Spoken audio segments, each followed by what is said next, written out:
welcome back, everybody out there in internet land.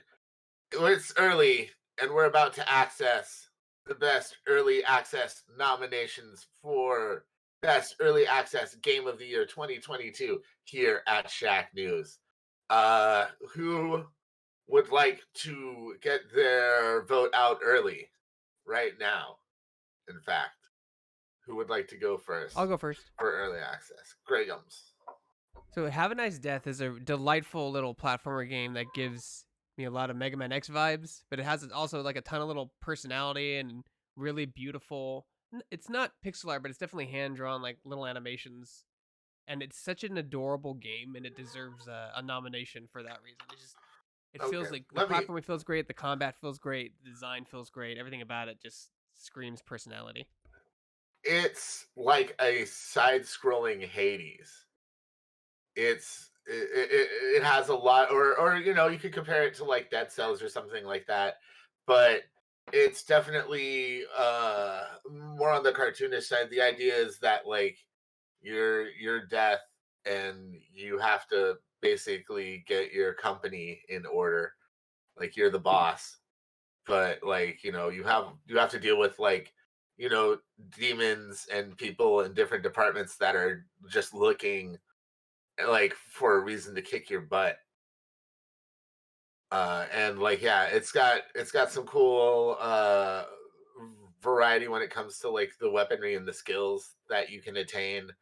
uh it it's definitely a game where you're going to die a lot and start over, and you're gonna lose a bunch of stuff every time you die.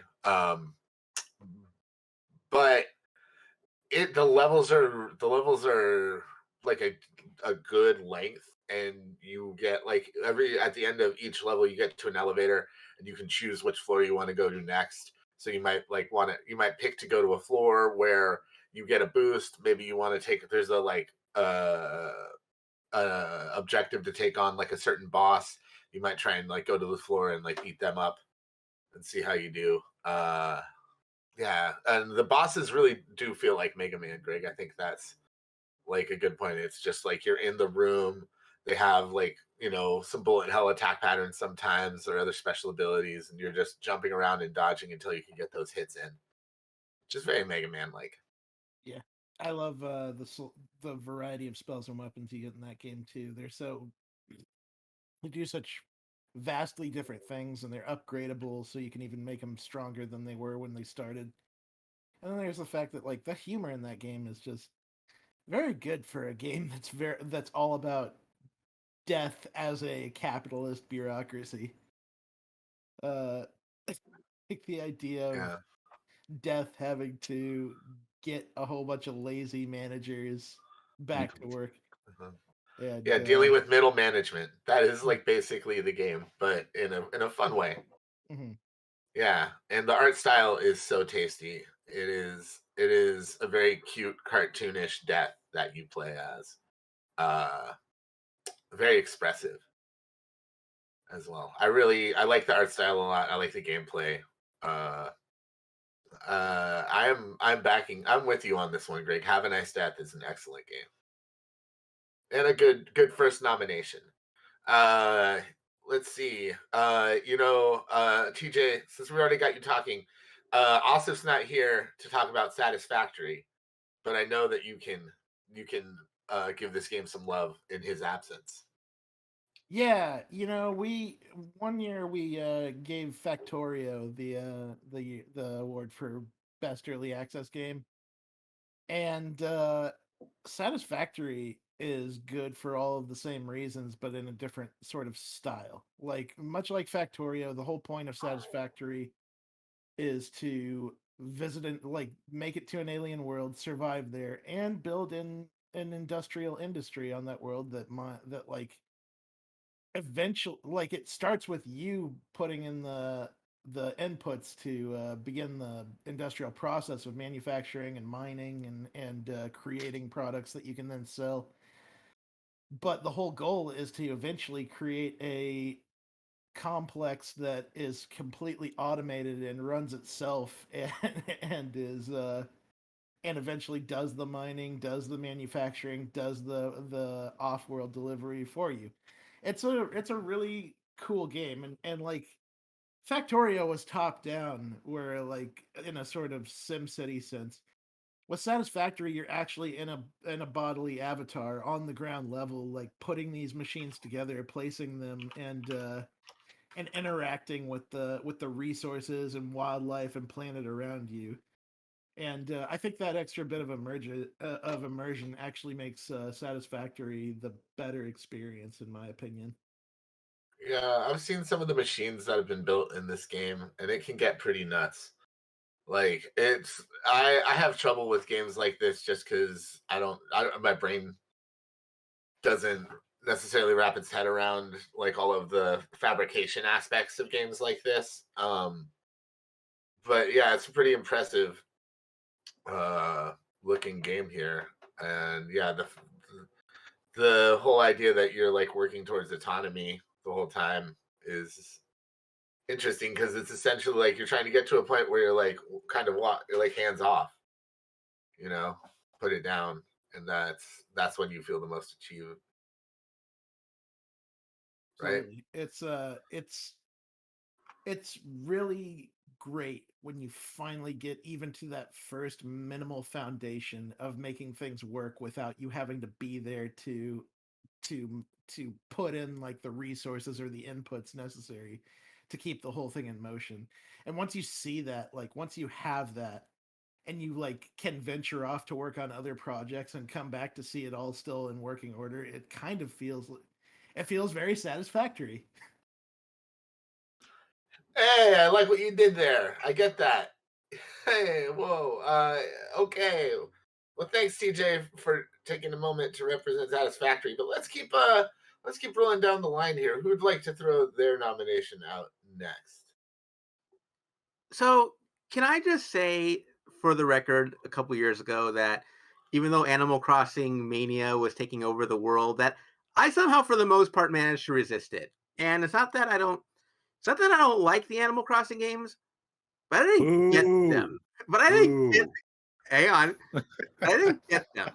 Yeah. So I don't know what it was. Like I played it on the 3DS, and I even tried it on the Switch a little bit, and for some reason, it just didn't hit me for whatever reason. Like it wasn't resonating with me.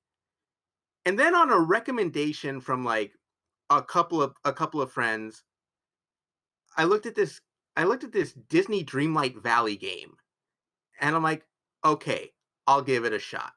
I'm like, and at first glance, I'm like, okay, this looks like Disney Animal Crossing, so obviously this isn't going to click with me. And then like 30 hours later, I'm I'm fishing with my favorite characters. I'm exploring the world. I'm making friends. I'm cooking a lot of dishes. I love cooking in that game. Cooking in that game is just such a relaxing. It's the game just as a whole just feels really relaxing. And suddenly now I kind of get what Animal Crossing is about. I get the appeal now, and I was able to resist it for so long. But this game got its hooks into me early with the whole. Well, it starts with the storyline that like apparently like dark times have fallen on the village. All the Disney characters have lost their memories, and you're trying to help everyone like kind of get their memories back through daily routine and stuff like that. And as you're like planting crops and you're cooking and you're fishing and you're building, they give you so much stuff to build your house with. And the gameplay loop just gets its hooks into you like so deep. Like David can speak more eloquently to this than I can, but like I just love the gameplay loop on this. And honestly, I kind of get the Animal Crossing appeal now. Honestly, I'll tell you, Animal Crossing may not have hit you, but it hit me hard enough for both of us. I'm like 1,200 hours deep into that game, still playing. The only reason I haven't jumped headfirst into Disney's Animal Crossing is because two reasons. One, early access. Two, because I'm 1,200 hours deep into a game very much like it. I will say that I have some FOMO. I'm worried that early access games can change so much that by the time this hits 1.0, probably in 2023, I would guess that it might be different, and I might have missed out on the conversation, which is such a big deal. But you have me super excited to play this. And I like that. One of the complaints about Animal Crossing was, quote unquote, there's not enough to do, which I disagree with. I feel like the terrain deformation tool, many of you have visited my island. I've built like a thriving metropolis over there. Okay. I'm having a good time on Integrity Farms with my tractor and everything. But I love that this game has added quests. It's just a little bit deeper in terms of it feels more like it has kind of synthesized elements of The Sims, Animal Crossing, and an RPG, so that it still has that Zen appeal, which, Ozzy, you hit the nail on the head. That was the main appeal of Animal Crossing for me. 2020 was a very difficult year. We're still having difficult years, and Animal Crossing was the game I went to just to kind of chill out for a while. And the fact that this game can do that while you're still going on quests and while there's this darkness looming and threatening, I think that's a really interesting balance, and I am looking forward to digging into this.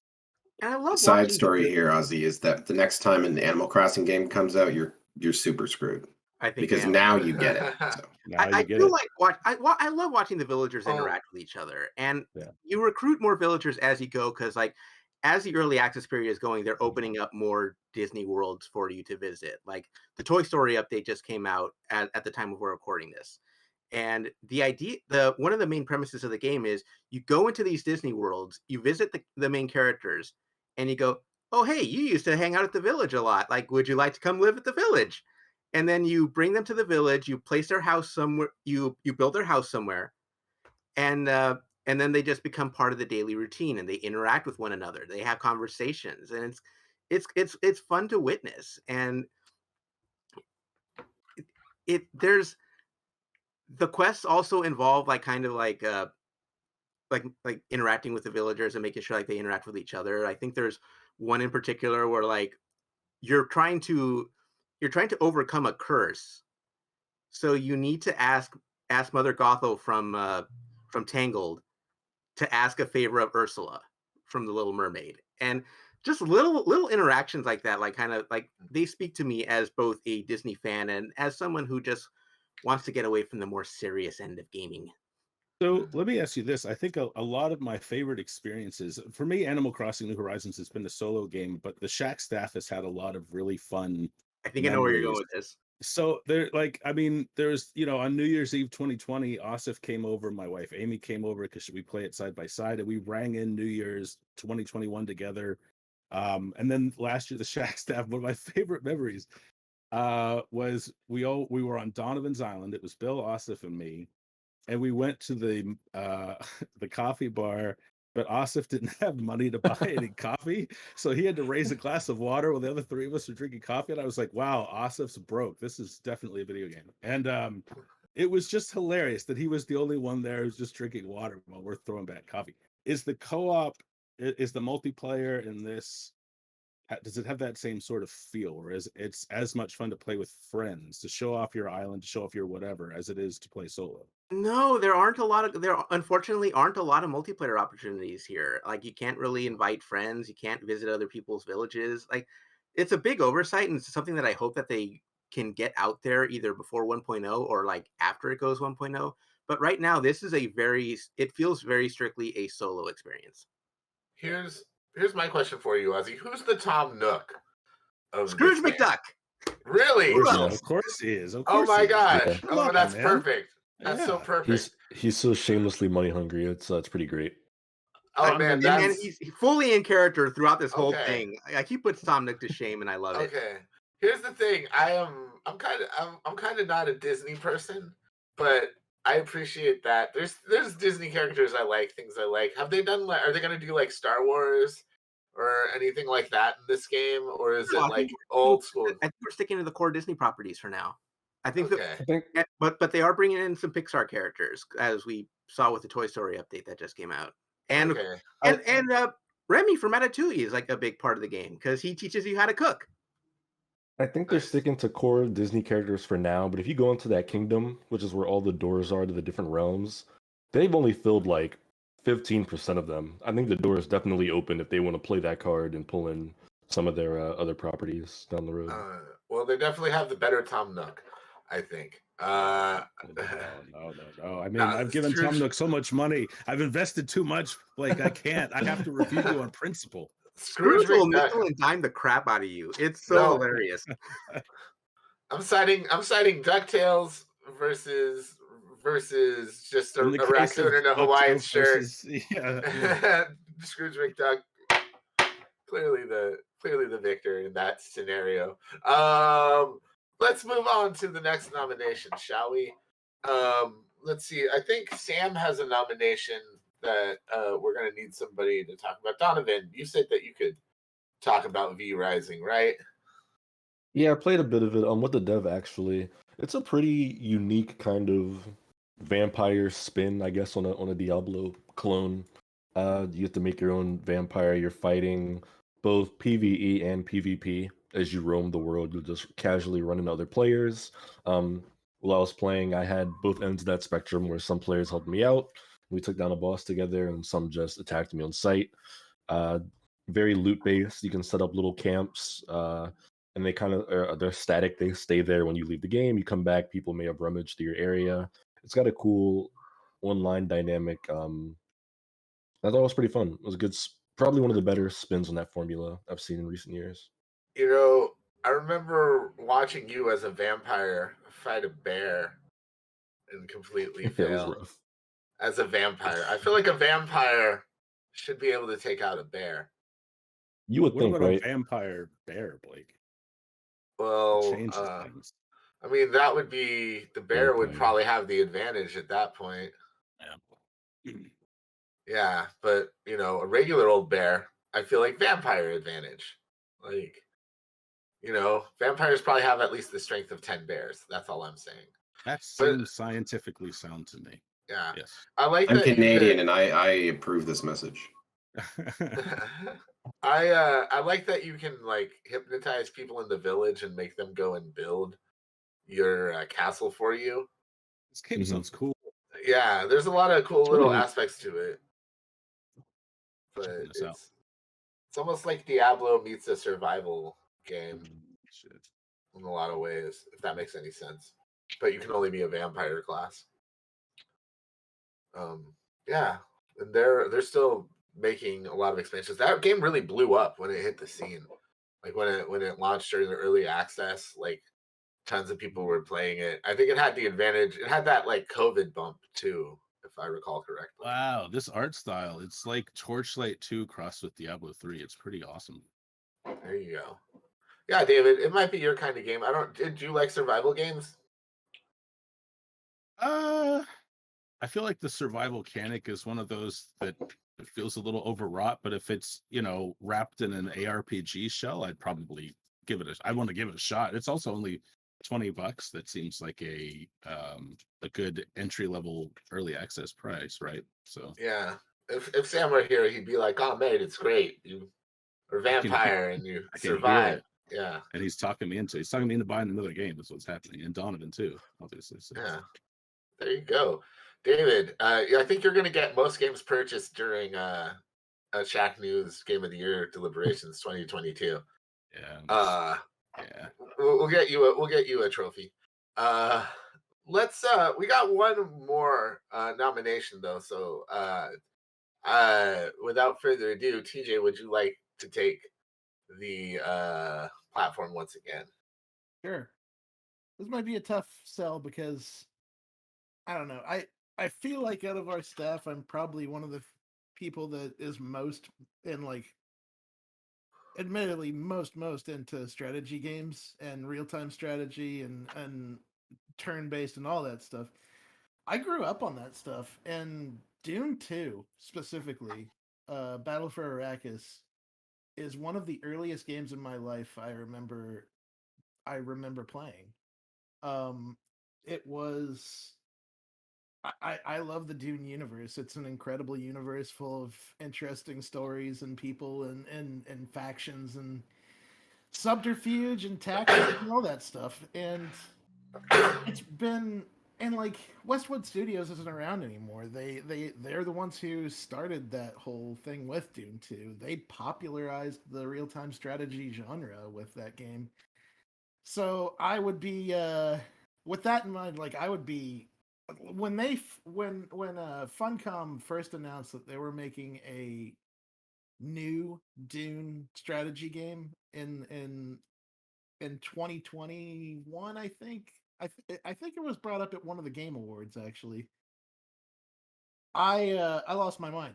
I love this franchise, and I was so happy to see something new after so many years. And then to hear that it's a 4X strategy game, which myself, as a huge lover of games like Civilization, Stellaris, uh, and quite a few other, and of course the Endless Legend and Endless Space series. God, it blew my mind to think that this was happening finally. And then I got to finally play it, and it's everything I want out of a new Dune game. Like, you take up the factions of either like the usual suspects. There's the Fremen who live on the planet. There's of course House Atreides, House Harkonnen. They've added the Smugglers Guild since, and I think that they also have the Empire as a faction. And everyone plays so vastly different from each other.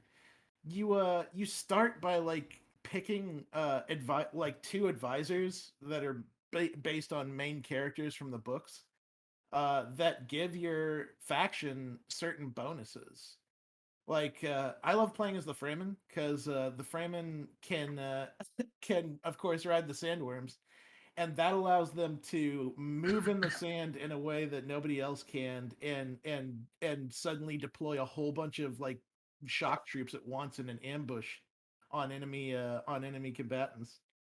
And I mean, like, that comes to another point of the game, is that the goal is not necessarily to defeat all your enemies.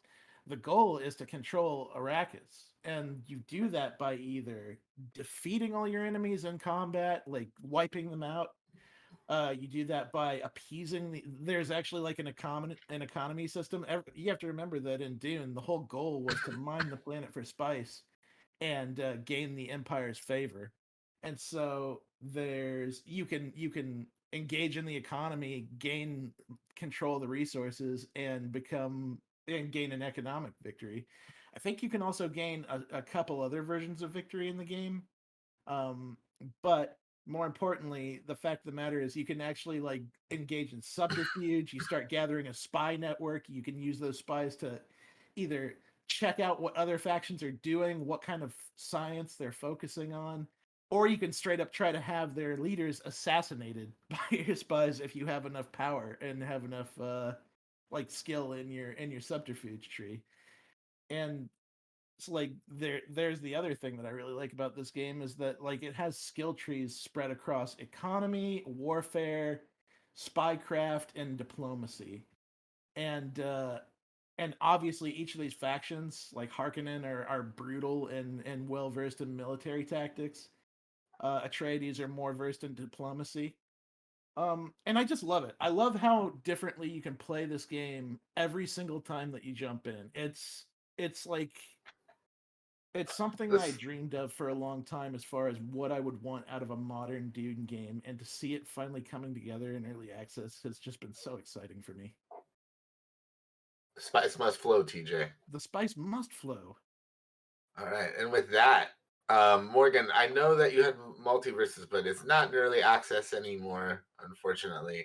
I don't know if you were here when we mentioned that, but if you have a nomination you'd like to throw out that is a game in early access, I will allow it. Otherwise, forever hold your peace. I'm gonna hold my peace. The peace has been held. In that case, Morgan, let's start with you. Who would you like to vote for best early access game of 2022? If I can't vote for Multiverses, then I guess I'm gonna vote for Disney Dreamlight Valley. All right, Bill Lavoy. My pals and I have been talking about having a gaming day over the holiday break, and we've been searching for a game, and I just shared Satisfactory because that looks like it's right up our alley, and it's wish listed, it's ready to go. So I'm going with Satisfactory. All right, I'm going with Have a Nice Death. I really like that game. It's super enjoyable. Ever since I played Rogue Legacy, I've gotten into these sort of roguelite, whichever you prefer to define them as a lot more. And I feel like this one's done really well. I love the combat in it a lot. It's super good times. Stevie T. I'm going with Disney. Disney. All right. David. This is tougher than I expected because we've got a Diablo-like, and like TJ, I'm a huge strategy fan. Disney's Dreamlight Valley Animal Crossing presents Disney sounds good. I'm gonna have to lean toward Disney for now. But doing the Spice Wars and V Rising, I have both those wish listed now. I'm gonna check those out for sure. All right. Donovan. Rolling with Disney Dreamlight Valley as well. All right, Gregums. So I wanted to ask Ozzy, do the characters talk in Dreamlight Valley, or is it just like bubbles and like little blub noises? It's just There's some blub voice lines. noises. Have a nice day. No. They have. Well, they yeah, have, they have some voice say lines. stuff. It's a mixture. Have a nice death. It is. Yeah, have a nice day. Yeah. TJ. In Spice Wars. Sticking to your guns. All right. Well, let's take a look at the absentee ballots now, shall we? Asif votes for Satisfactory. And let's see who Denny voted for Best Early Access Game. Denny voted for a game that is out of early access. So, there you go. There you have it. Disney's Animal Crossing, or Dreamlight Valley, is your best early access game of 2022. This is Dreamlight Valley. Learn more at DisneyDreamlightValley.com.